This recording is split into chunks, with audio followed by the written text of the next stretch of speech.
$5 billion over the next 5 years. What we are doing today is the first of those $1 billion, starting the next school year, to roll these buses out, to pick up our kids and take them to school.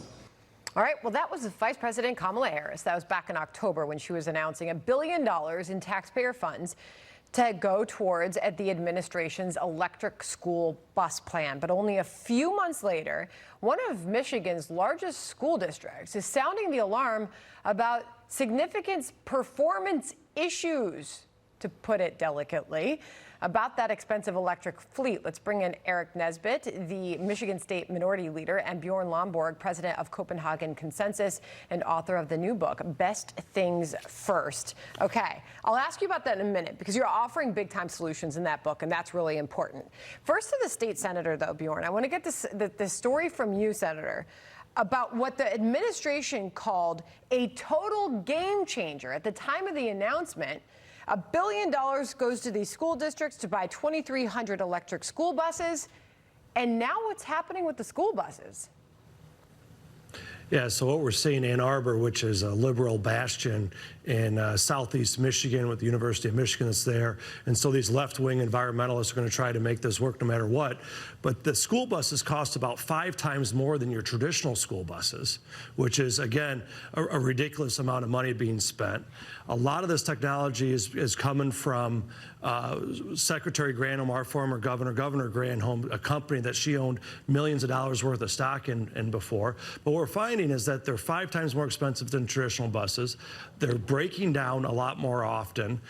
In the middle of winter, anything has real challenges of recharging and staying out of the road and getting any efficiencies. And instead of providing schools the flexibility to invest in what they actually need, we're forcing them to buy these school buses that are breaking down and having real maintenance problems and are 5 times more expensive than traditional school buses that have been proven. And so I think it's a disaster waiting to happen. Governor Whitmer, the Michigan governor here, introduced her budget earlier this year to put another $150 million on top of the billions the Biden administration is spending on school buses.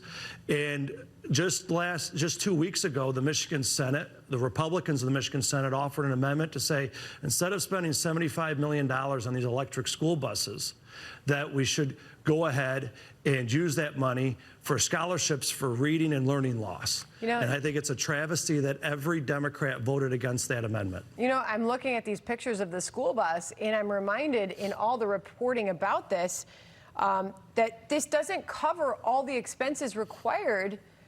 To the senator's point, Bjorn Lomborg, this is something you write a lot about. The districts didn't necessarily receive all the funding they needed to build new charging stations, to accommodate this new fleet of buses, providing the plugs and the wires that the bus depots need. Did they not think this through? And this goes to what you write about all the time. This green energy push is happening without the innovation needed behind it. I know, it's crazy. And look, it's not like we didn't know. Electric cars and electric buses are probably part of the future. So, we should embrace it when it's a good idea. But, when you have to pay 5 times as much to get a bus that essentially delivers less well than the old bus, maybe you don't have a winning strategy. We need to recognize that you can't force this through and tell people you're going to have worse service. You'll have your kids less. They might not make it all the way to school, but at least it'll be electric. Look, this is not how you solve problems. You solve problems by telling people, we're going to innovate our way out of this. We're going to come up with these buses that will eventually be so good and electric that we will all want them. Maybe that'll never happen, but maybe it'll happen for electric cars. The point here is we need innovation, not mandates. Okay, so to both of your points, this is the Ann Arbor, Michigan Public School Sustainability Director on the unexpected costs that could have been planned for with these electric buses, saying, quote, unfortunately, we have been having some issues and we have been learning a lot about this technology. Electric buses are approximately 5 times more expensive than regular buses, and the electrical infrastructure, which was originally estimated to be only about $50,000, give or take for those 4 buses, ended up being more like $200,000. And this is VP Harris. This is important stuff to get in here in this debate, in this conversation. This is VP Harris from October on how those electric buses are going to keep children healthier. Listen. How many of us have had to deal with the fact that when our children are exposed to pollutants, what that means in terms of their respiratory status, not to mention illness? These are some of the issues that we are going to address. Okay, so clearly this is something she was pushing with narratives like that. I also want to make sure I get this in here, Senator, that the Energy Secretary sold that ownership. She had the interest in the electric bus maker. She sold that. This is an AP article dated May 2021. She sold stock in the bus maker that Biden touted during that virtual visit, and then before they launched this program and this funding in late last year. But to that point, I mean, how far are they willing to go to push this technology when quite clearly areas like Michigan and these counties about which we are discussing are just quite firmly not ready for it?